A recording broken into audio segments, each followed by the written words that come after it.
Muy buenas tardes a todos. Sean ustedes bienvenidos a esta plática que hacemos desde la Fundación Sofía. El día de hoy vamos a hablar sobre la trama de la vida. La verdad es que esperamos que vayan a disfrutar mucho esta plática. Justamente el día de ayer se celebró el Día Mundial del Medio Ambiente y pues precisamente por eso pensamos también hacer esta conferencia como una manera desde Sofía de celebrar pues este evento que durante toda la semana pasada estuvo lleno de muchas conferencias, muchos talleres, muchas reflexiones, porque pues finalmente este ambiente, este entorno, este planeta en donde vivimos es fundamental para todos nosotros. La misma idea de la trama de la vida es una idea, una noción muy bonita. Cuando compartíamos la promoción de esta conferencia por diferentes redes, ¿no? Hubo inmediatamente un comentario que evocó a Fritjof Capra, ¿no? Porque justamente uno de los libros que habla de la trama de la vida está escrito por él. Y aunque es un libro, digamos, reciente, este concepto de esa interconexión entre la vida es algo que ha existido por miles de años, ¿no? Y que es justamente hasta hace poco que ha ido retomando su valor. De hecho, como les decía al principio, esta idea del Día Mundial del Medio Ambiente, pues por una parte podría a algunos como molestar en el sentido de decir, bueno, van muchos años que se conmemora y pareciera que no hay un cambio de conciencia, no un cambio en la manera en la que nos relacionamos. Sin embargo, yo creo que sí es una fecha muy importante de conmemorar porque significa que por lo menos hace unos 50 años, estamos hablando que todo esto, este cambio de conciencia empezó en los 70, las personas se dieron cuenta que la manera en la que se estaban relacionando con su entorno no era necesariamente la correcta. Entonces creo que es algo muy valioso y por eso, pues como les decía, para nosotros es una alegría poder conmemorarlo de esta forma. Y para esto quisiera empezar reflexionando sobre lo que es la vida. Es muy bonita esta palabra porque generalmente a veces utilizamos para hablar del medio ambiente la palabra ambiente, la palabra naturaleza, pero como que generalmente eso genera una idea de separación. Es como si el ser humano estuviera por un lado, y la naturaleza y el medio ambiente por el otro. Sin embargo, cuando empleamos la palabra vida, entonces se integra todo, porque no podemos decir que nosotros no estemos vivos o que una planta no esté viva o que un árbol, un gato, un oso, una bacteria no esté viva. La palabra vida de esta manera nos engloba y nos une a todos y creo que es un matiz muy bonito porque no genera esta división, esta separación. Ahora, es también muy interesante porque, como decíamos, pues la vida es algo que nosotros experimentamos, que nosotros sentimos en el día a día, podemos ver esos cambios, esos ciclos que tiene dentro y fuera de nosotros. Y sin embargo, si yo ahorita les preguntara cómo definirían la vida, ¿tendrían así una respuesta clara? Si a alguien se le ocurre una respuesta de cómo definir vida, por favor pónganlo en los comentarios. Porque a mí es una de las cosas que me sorprende, ¿no? Algunas me preguntaron, ¿qué es la vida? Y claro, uno la vive, la experimenta, la siente todos los días, sabes que estás vivo, reflexionas sobre la muerte cuando fallece un ser querido, ves el nacimiento de animales, de familiares, de primos, sobrinos, hijos, pero definir la vida es en sí complicado. Y de hecho hay muchas maneras de definirla, ¿no? Desde un enfoque, por ejemplo, a veces físico, se habla como si fuera una energía que está en contra del desorden, ¿no? O sea, todo lo que no tiene vida inmediatamente se desordena. Una casa abandonada, por ejemplo, significa que es una casa en donde no hay un ser vivo, un ser humano, que está manteniendo ese orden, ¿no? O que ese ser humano está en muchas otras cosas y por eso los trastes se van acumulando, el polvo se acumula, etcétera, etcétera, etcétera.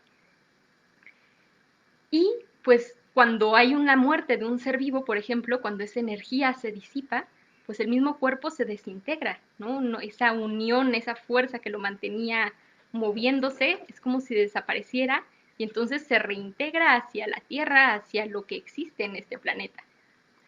Otra visión que también es muy interesante en cuanto a la vida es como este conjunto de elementos, seres, eh, órganos trabajando en conjunto para un bien común.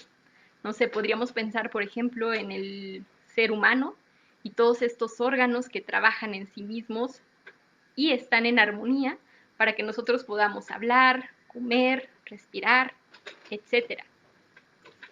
Y lo mismo podríamos hacerlo no solamente en un ser tan grande como el ser humano, sino en una célula.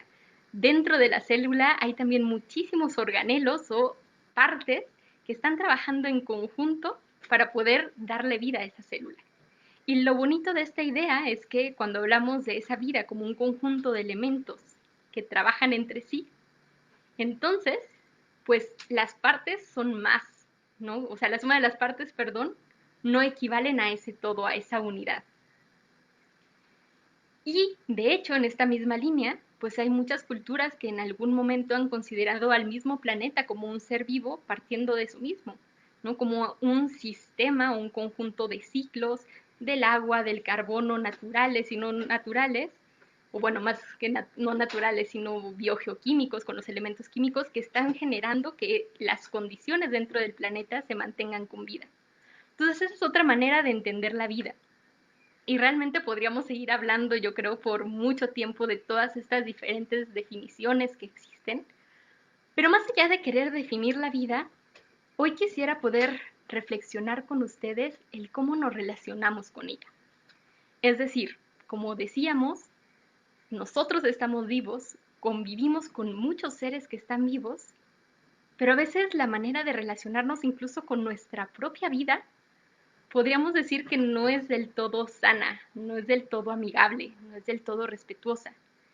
Y esta es una situación que pues hemos venido viendo desde hace varios años para acá, esta eh, poca valoración de la vida en muchos aspectos, en muchas formas. Y pues bueno, justamente hoy quisiéramos reflexionar sobre estas relaciones. Entonces, para ello quisiera hacer un pequeño ejercicio. Les voy a pedir por favor que en los comentarios vayan poniendo las respuestas de estas preguntas muy sencillas que les voy a hacer. Imagínense un árbol, puede ser un árbol cualquiera, pequeño, grande, chico. ¿Cómo creen ustedes que se relacionaría un niño pequeño, unos 6, 7 años, con ese árbol? Voy a ver si me aparecen por aquí las respuestas de sus preguntas, aunque a veces creo que hay un poco de diferencia entre lo que yo voy hablando y lo que se va contestando. Bueno, si no, al ratito voy leyendo lo que dicen. La siguiente pregunta sería, ¿cómo se relacionaría con ese mismo árbol un biólogo, por ejemplo? Ahora, ¿cómo se relacionaría, por ejemplo, con ese árbol un explorador? Alguien que está por un bosque o una montaña y de repente se encuentra con ese árbol, ¿qué pensaría de ese árbol? ¿Cómo podría ser su relación con ese árbol? Ahora, ¿cómo se relacionaría, por ejemplo, con ese árbol un pintor, un artista, un escultor, alguien que trabaja con el arte?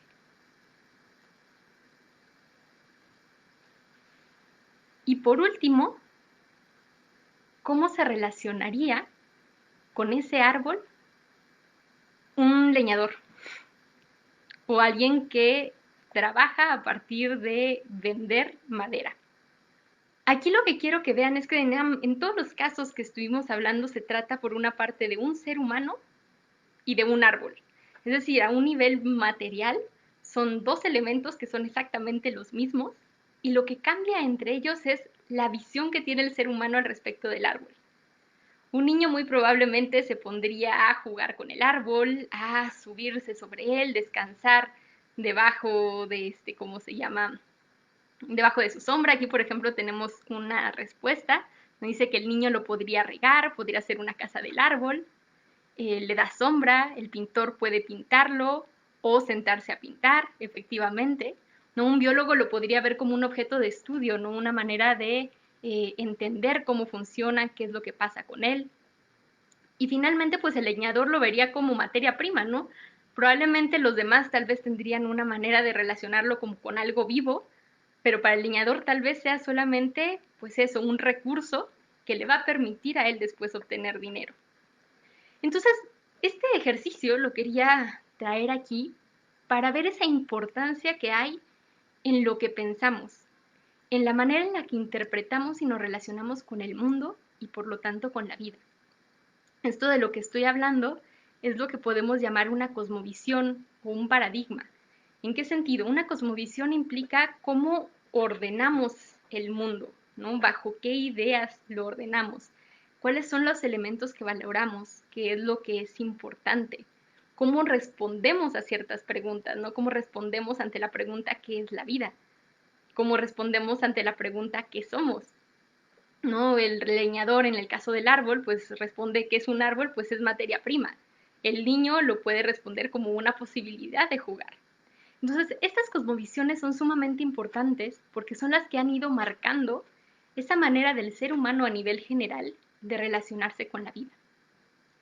Justamente cuando hablamos de la época de la revolución industrial, vemos que hubo un cambio muy importante en la manera de relacionarse con la vida.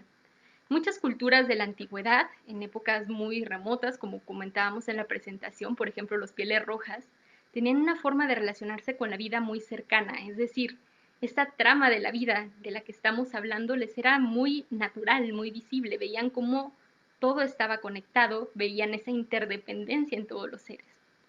Sin embargo, en esta época de la revolución industrial empezó a haber un cambio de paradigma, un cambio de entender el mundo en el que vivíamos, y de pronto el mundo, la vida, se convirtió en una máquina. Y el ser humano también. Hay unas frases muy fuertes o muy duras de Bacon y de Descartes que tal cual dicen que la naturaleza tiene que ser sometida, tiene que ser apresada, tiene que ser domada, ¿no? Descartes dice que todo este universo material es solamente una máquina que no tiene ningún sentido, no tiene ninguna trascendencia y que por lo tanto pues hay que domar a la naturaleza y ser dueños de ella.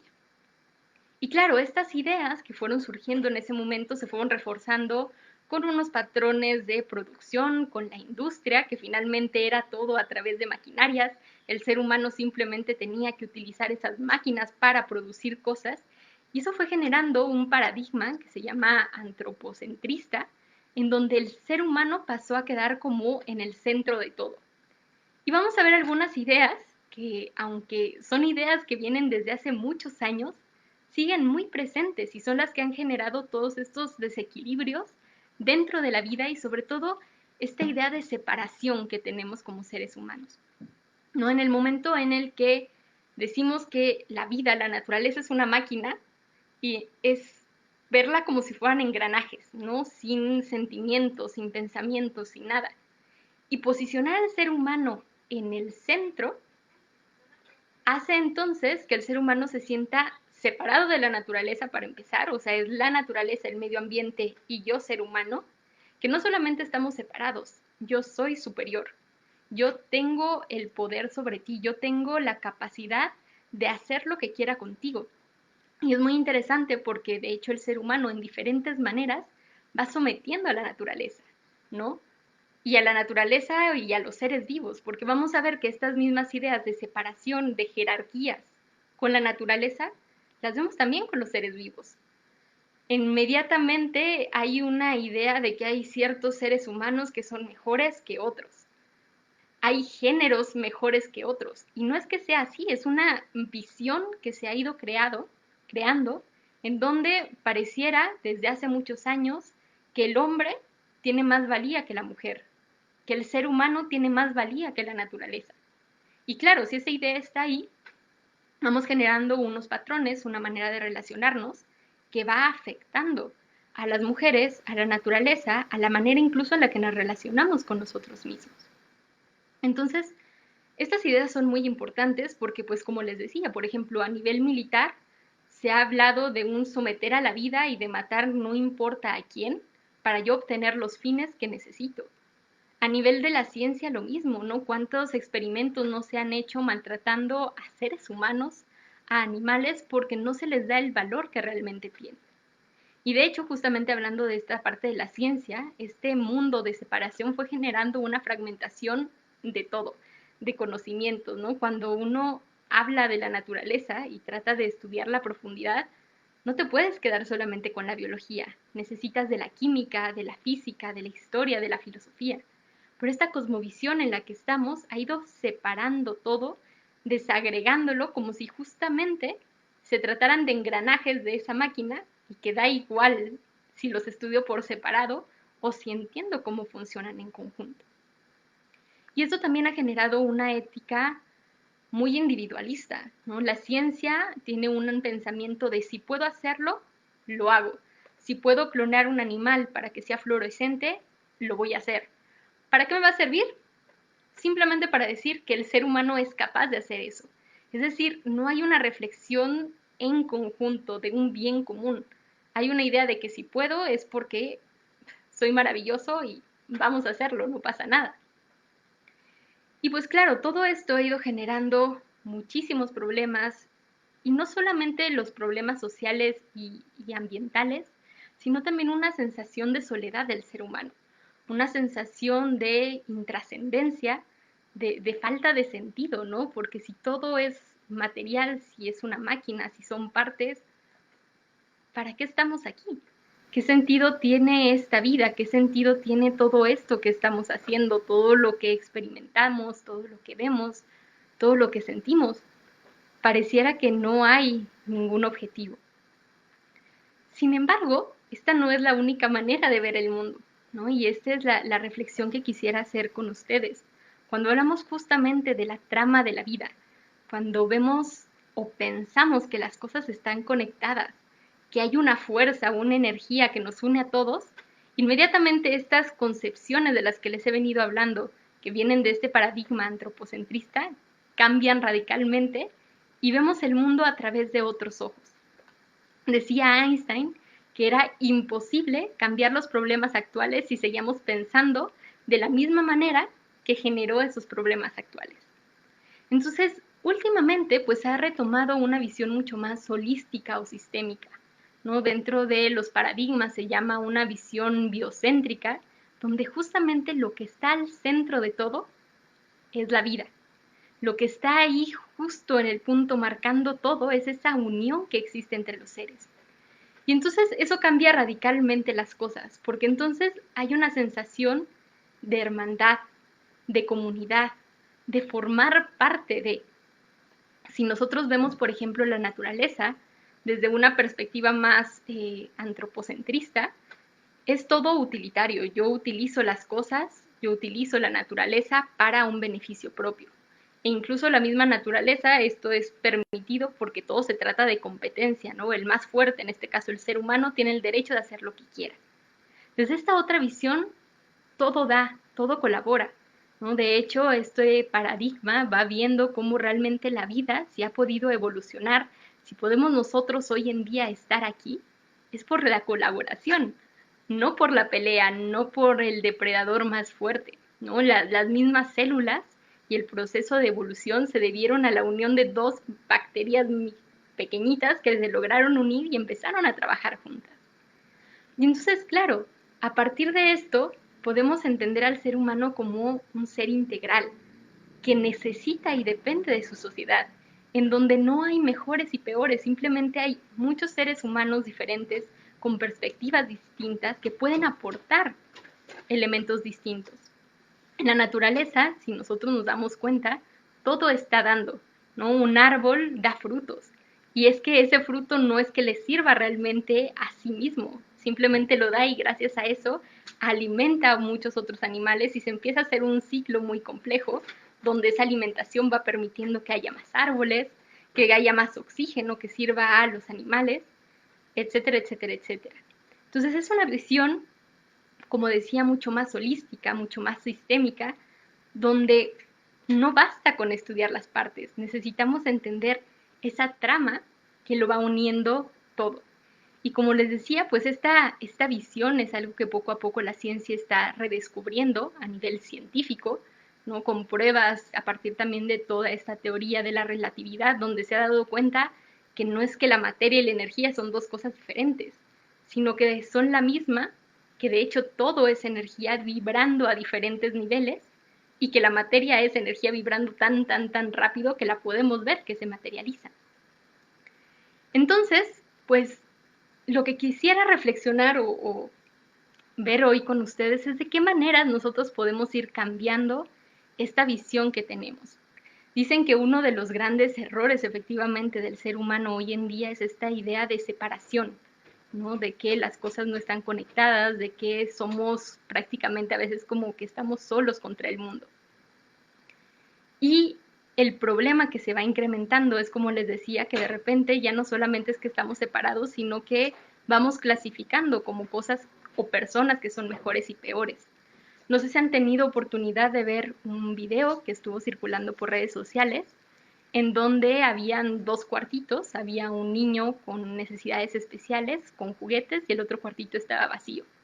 Y entonces invitaban a niños muy chiquitos de 3, 4 años y otros más grandes de 7, 8 años y les decían, ve a jugar donde quieras. Y era muy interesante ver cómo los niños mayores preferían irse a jugar solos que ir a jugar con el niño que tenía esta necesidad diferente. Y los niños pequeños, que no habían sido, digamos, sometidos por la educación a esta manera de ver el mundo en el que estábamos hablando, pues les parecía lo más natural que mejor irse a jugar con otro niño, ¿no? O sea, qué mejor estar con alguien más que estar jugando solo. Y es lo que le decía, es esta manera de ver el mundo durante tantos años que nos va generando unos patrones. Pero hay maneras muy sencillas de irnos conectando nuevamente con esa trama que existe, porque aunque no seamos conscientes de ella, está ahí, pero si cambiamos esa mirada, si cambiamos ese paradigma, si cambiamos esa cosmovisión, vamos a tener la oportunidad de sentir esa conexión y de sentir que nuestra vida tiene más sentido, más propósito y sobre todo que no estamos solos.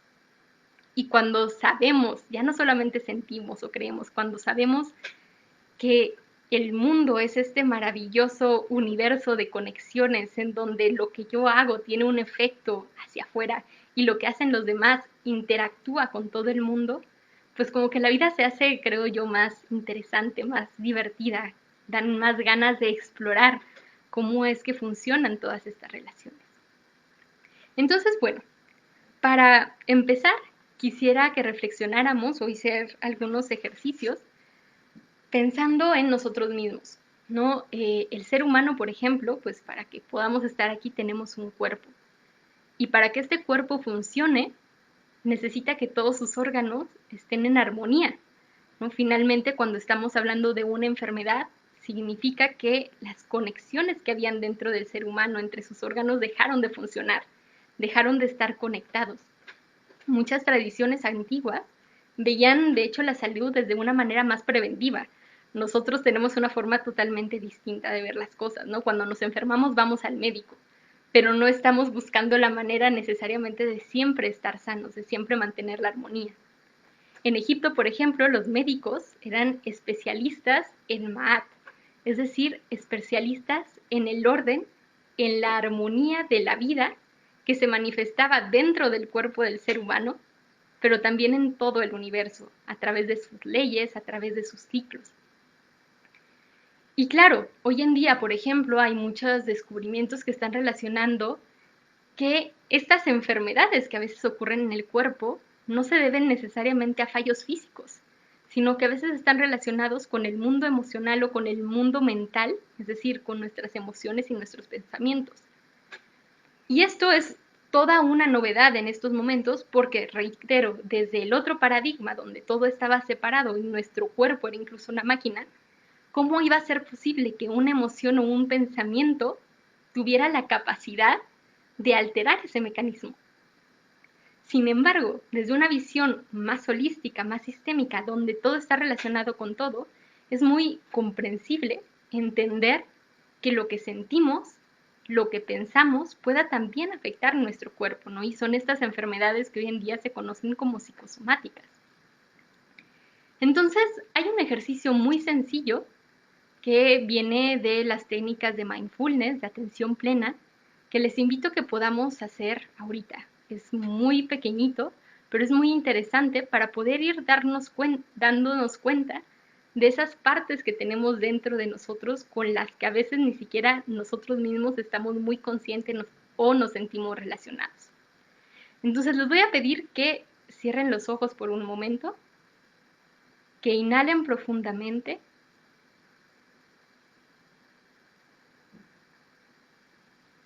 y que presten atención a lo que están pensando, a cómo se sienten, qué emoción hay en ustedes. Y por último, si hay alguna sensación en su cuerpo, si hay algún dolor, si hay alguna incomodidad.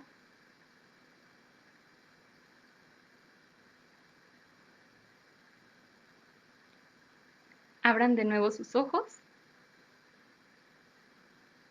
y les digo, este ejercicio, que es muy sencillo, muy corto, que se puede hacer a lo largo de todo el día, es decir, se puede poner uno una alarma y cada vez que suena uno hacer este ejercicio, nos permite irnos dando cuenta de esas partes, de esas conexiones, de esas relaciones que hay dentro de nosotros mismos, que muchas veces están en completa desarmonía. Muchas veces estamos pensando algo, nuestra emoción está en otra cosa y nuestro cuerpo se está quejando tal vez de la posición en la que estamos, de que tiene hambre, tiene sueño. Y como nuestro mundo, nuestra cosmovisión está tan enfocada en lo material, en lo que hay afuera, perdemos esos espacios y esas oportunidades de conectar con lo que hay dentro de nosotros. Y es que, reitero, nuestro cuerpo, nuestras emociones, nuestros pensamientos nos dicen cosas, nos hablan de lo que necesitamos, de realmente lo que queremos en esta vida. Pero como no los escuchamos, como no nos permitimos ver esas conexiones y esa trama, se van, están ahí como gritando, y por eso dicen que muchas veces estas enfermedades son como el grito del cuerpo de por favor, escúchame, que no estás conectado con la vida, estás completamente desconectado de ti mismo. Entonces, pues bueno, este es un ejercicio muy pequeño que nos puede ir ayudando poco a poco a ir conectando con esa trama, esa red que está dentro de nosotros mismos. Y esto me parece súper importante porque ¿cómo vamos a querer conectar con otros seres humanos, con la vida de otros seres humanos, si no estamos conectados con nuestra propia vida, con nuestra propia experiencia, con nuestros propios gustos, deseos, anhelos, sueños? Si estamos viviendo en un automático, ¿cómo vamos a poder conectar con la esencia de nuestra familia, de nuestros amigos, de nuestros seres queridos o de nuestros vecinos, las personas con las que nos cruzamos en las calles? ¿No? Y finalmente esta conexión, esta vida, nos conecta con todos ellos. Ahorita con todo el tema de la contingencia sanitaria, pues ha sido súper evidente, ¿no? Pareciera como que los seres humanos estamos todos divididos y un virus nos ha venido a mostrar que algo que sucedió en China de repente ya está afectando a todo el planeta. Y no solo eso, ha venido incluso a cuestionar algunas ideas donde uno se supone era responsable de su propia salud. Y no es que no sea cierto, pero es que también somos responsables de la salud de los demás. Si yo no me cuido, es mucho más fácil que pueda afectar a los otros.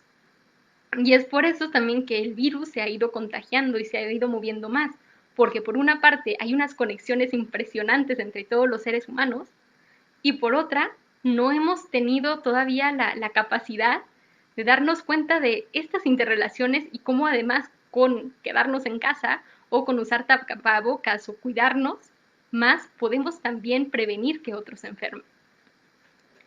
Y poniendo más ejemplos de estos problemas, vemos cómo esta separación que hay entre las personas, pues es lo que ha generado todas estas situaciones que hemos escuchado hace poco sobre el tema del racismo, sobre el quitar presupuesto a instituciones que protegen al medio ambiente, ¿no? Como nos vemos separados y valorizamos unas cosas más que otras, perdemos esa conexión y perdemos esa visión global, donde no vale más la vida de un blanco que un negro, valen la misma, son vida, no vale más la vida de un ser humano, una planta o animal, son vida por sí misma. Entonces, pues bueno, para poder ir conectando con estas conexiones que existen entre nosotros como seres humanos. Y también un ejercicio muy sencillo que les invito a que hagamos. Quiero que piensen en la última taza de café o té o agua de fruta, si quieren, que consumieron. Y vamos a ir viendo cómo es que esa bebida que disfrutaron probablemente ahora a la hora de la comida, o en el desayuno, o ahorita en la tarde para tomarse un cafecito, un té y prepararse para lo que iban a hacer, para que ese elemento, esa bebida llegara hasta ustedes, hubo muchísimas personas que tuvieron que estar ahí para que esto ocurriera. Podemos ir del momento en que lo tomaron hacia atrás. Pensemos en la persona que se los vendió, el cajero, la persona que les ayudó a ponerlo dentro de una bolsa, la persona que lo acomodó dentro de la tienda en donde lo compraron, quien hizo el transporte de donde se haya producido hasta esta tienda, la persona que trabajó en la producción de ese café, de esa bolsita de té, de esa fruta, los agricultores que estuvieron detrás de ellos, sembrando, plantando, regando, y ya si nos queremos ir todavía más lejos, todos los animales que permitieron la polinización, que estuvieron ahí cerca, las abejas, las mariposas, el agua, la tierra. Es decir, cada vez que tomamos una taza de café, cada vez que tomamos agua, que comemos cualquier alimento, hay un montón de seres y de elementos que están presentes ahí, ¿no? Incluyendo el mismo sol, su rayo, su fuerza, permite el crecimiento de todos los alimentos. Y o sea, cuando nos detenemos a pensar en esto y vemos todas las interrelaciones que pasaron para que nosotros podamos alimentarnos, y luego pensar que muchas veces comemos sin darnos cuenta del sabor de lo que estamos comiendo y simplemente estamos pensando en todas las pendientes que tenemos, todas las preocupaciones, es como, no sé, desperdiciar la oportunidad de sentir esa conexión. Porque realmente eso, nuestros vestidos, los shampoos, el jabón, todo lo que utilizamos pasó por muchísimas personas antes de llegar a nosotros. Y claro, en otras épocas era mucho más sencillo verlo, ¿no? Si uno vivía en una civilización de la antigüedad donde conocías al que plantaba, conocías al que preparaba los alimentos, conocías al que hacía la ropa, era muy fácil ver estas relaciones y estos lazos y ver cómo todo estaba unido. Pero claro, ahora nosotros en nuestra civilización de repente vamos al supermercado y ahí está todo. E incluso este momento de contingencia pues nos ha hecho tal vez ser un poco más conscientes de que hay alguien que produce cervezas, ¿no? O de otros productos como el papel de baño que de repente no había y que te pone a pensar en estas relaciones y de que hay personas, hay industrias que están produciendo eso para que tú lo puedas tener. Entonces, este pequeño ejercicio que se puede hacer, reitero, en cualquier momento, en cualquier comida, nos ayuda a ser consciente de ello. Dice por aquí Alex, dice, creo que en Japón hay una palabra de gracias para comer pensando justo en todo ese proceso o cadena. Y pues sí, o sea, justamente esta tradición, como comenta Alex, es una tradición muy antigua de dar las gracias a ese ser. Justamente en esta visión donde vemos todo relacionado, toda la vida tiene derechos. Y el que nosotros podamos comer algo implica que hubo un animal, un ser humano que hizo un trabajo, un sacrificio por nosotros. Y es natural el agradecer, el que tengamos esa oportunidad de disfrutar ese alimento, de conectarnos con esa comida y poder aprovechar ese momento para conectarnos con todos los seres que estuvieron presentes. Vamos a otra idea, ¿no? Ya conectamos, digamos, hicimos algunos ejercicios para conectarnos con nosotros mismos, con los demás seres humanos, pero también podemos hacerlo también con los demás seres vivos. Hoy en día la ciencia ha ido descubriendo esa increíble trama compleja que existe entre los ecosistemas, esas relaciones incluso a nivel de cadenas tróficas que siguen sorprendiendo a muchas personas sobre lo complejo que son estas relaciones dentro de la vida misma. Hay un ejemplo muy bonito que me gusta a mí contar, tal vez ya lo han escuchado, sobre el parque de Yellowstone en Estados Unidos, en donde era una reserva natural, en donde hace mucho tiempo, perdón, habían vivido lobos y de pronto pues desaparecieron.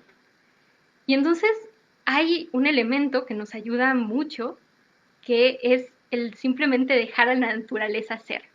¿Qué fue lo que ocurrió ahí? Ahí lo que hicieron fue introducir lobos y en unos cuantos años el sistema cambió completamente. Hay videos muy bonitos explicando todo el proceso, pero para que vean solamente lo que pueden hacer unos lobos en un parque, lograron cambiar la misma forma de los ríos. Hicieron que los ríos dentro de ese parque fueran mucho más abundantes, que hubiera muchísima más agua, que llegaran muchas más especies. Es decir, esta fuerza de la vida de la que nos hemos desconectado tiene una inercia, una forma de ser que permite la abundancia.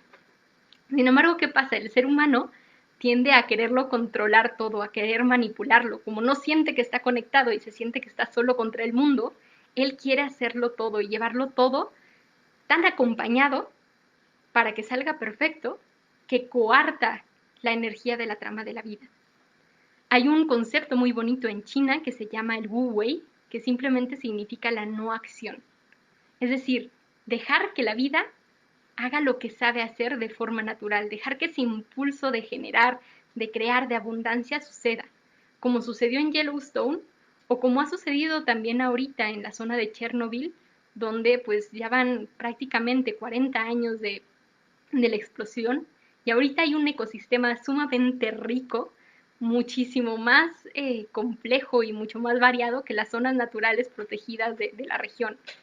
Es decir, la vida tiene esa capacidad de regenerarse, siempre y cuando la dejemos actuar.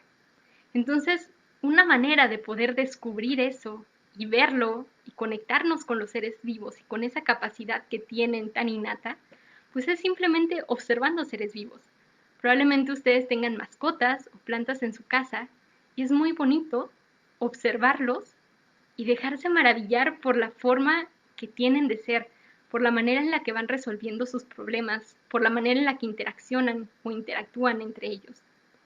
Y si quieren sorprenderse todavía más de cómo funciona la vida, pues se puede hacer ese ejercicio que probablemente muchos de nosotros hicimos y que cuando éramos niños nos sorprendió, que es plantar una semilla y ver cómo la semilla tiene la potencialidad de germinar, de convertirse en un árbol, de convertirse en un fruto, pueden hacer un huerto en su casa, ver cómo una semilla tiene la capacidad de alimentarse, o más bien, y de alimentarnos, y que lo único que nosotros tenemos que hacer es regarla. No tenemos que ir todos los días a decirle a la semilla, a ver, acuérdate de que tienes que crecer, ahora tienes que hacer esto, ahora tienes que sacar una raíz, es momento de que salgas de la tierra. No, la vida puede hacerlo. Y de hecho, cuando nosotros mismos aprendemos a confiar en nosotros y aprendemos a confiar en los demás, esta trama de las relaciones es como si se liberara y empezara a permitir que viéramos con esta fuerza de la vida y a vitalizarnos a nosotros mismos. Y por último, pues la última reflexión para poder armonizarnos todavía más con esta trama que está ahí, es podernos dejar influir por los ciclos de la vida. Es decir, sabemos que existen diferentes estaciones en el año, ¿no? Y uno ve cómo le afectan a la naturaleza. Pero si le afectan a los árboles, a las plantas, a los animales, ¿qué nos haría pensar que a nosotros como seres humanos no nos afectan? Que somos inmunes a que sea primavera, que sea verano, que sea otoño o invierno. Hay reflexiones muy bonitas en torno a las estaciones en muchas culturas. Justamente la semana pasada tuvimos una conferencia muy interesante sobre la cultura celta y estos procesos de la naturaleza que también nos afectan a nosotros. Es decir, es normal que en otoño, en invierno, cuando la temperatura se va enfriando, cuando todo en la vida va muriendo, tengamos nosotros la necesidad de quedarnos más en casa, de estar más recogidos, más reflexivos. Y en cambio, primavera, verano, incluso es cuando hay vacaciones, es un momento como de salir, de explayarse, de disfrutar el calor, disfrutar de la vida. Es decir, esta energía, esta trama que nos conecta nos influye mucho más de lo que vemos. Pero cuando somos conscientes y la miramos con otros ojos, con esa mirada de interconexión, podemos aprovecharla, sentirla, sentirnos conectados, sentirnos que hay un sentido detrás de lo que hacemos. Y por eso, pues, como les decía, aunque la ciencia ahorita lo va descubriendo, Probablemente falte mucho para que desde el nivel científico esto se vuelva como un verdadero cambio de paradigma. Es decir, todavía faltarán años para que en los libros de texto se hable de que la evolución funciona a través de la cooperación y no a través de la depredación. Faltará mucho para que realmente seamos conscientes de esta hermandad que existe entre especies. Es decir, faltará para que toda la humanidad lo viva. Sin embargo, nosotros a nivel individual podemos ir haciendo estos cambios, podemos ir dando respuestas diferentes a estas preguntas trascendentes, filosóficas, de quién soy yo, qué es la vida, qué es lo que hago en este mundo, cuál es el significado de la vida y de la muerte, cuáles son los ciclos de la naturaleza, cómo es que esta energía nos conecta con todos y cómo si estamos conectados y somos conscientes de esta trama, podemos ver estos patrones, estos fractales de los que habla la ciencia reflejados dentro de nosotros y dentro de los demás. Y por eso justamente aquí en Sofía tenemos un curso muy bonito al que queremos invitarles, que se llama Sabiduría Práctica, en donde lo que queremos pues es rescatar estas otras maneras de ver el mundo, estas otras maneras de ver el mundo desde Egipto, la India, China, Japón, los nuevos paradigmas que van emergiendo y que nos van dando la oportunidad de vivir una vida distinta. Es decir, si nosotros solamente tenemos una manera de relacionarnos con un árbol, como decíamos al principio con el ejercicio, pues seguramente solo lo vamos a hacer así. Pero si vemos otras maneras de ver el mundo, de entenderlo, podemos tener la elección y la oportunidad de cambiar nuestra vida a partir de esas relaciones que trabajamos o esas relaciones que visualizamos en nuestra cosmovisión. Entonces, pues bueno, espero que hayan disfrutado de esta reflexión. Realmente hay muchísimo, muchísimo más de lo que podríamos hablar sobre estas conexiones, sobre estos descubrimientos de la ciencia que ha hecho en torno a la trama, sobre las visiones de las culturas antiguas. Y pues nada, esperamos que, o espero en lo personal y también a nombre de Sofía, que hayan disfrutado esta charla y que podamos en nuestra vida seguir haciendo estas pequeñas prácticas que nos permiten ver que el mundo, que la naturaleza, que los seres vivos, que la vida, somos maravillosos, que no estamos solos y que si nos conectamos con esa trama que está ahí, vamos a poder sentir esa unión, vamos a poder encontrar un sentido y, y vamos a tener una vida mucho más rica, mucho más feliz, pues la vamos a poder experimentar en todas sus facetas, con todas sus conexiones, con todos sus matices y sintiendo y reconociendo que todo cuanto existe también está vivo y que comparte esa misma experiencia con nosotros. Muchísimas gracias, espero que tengan una muy bonita tarde y seguimos aquí con las actividades en Fundación Sofía en el proyecto 2020-20. Estén al pendiente y nos vemos muy pronto.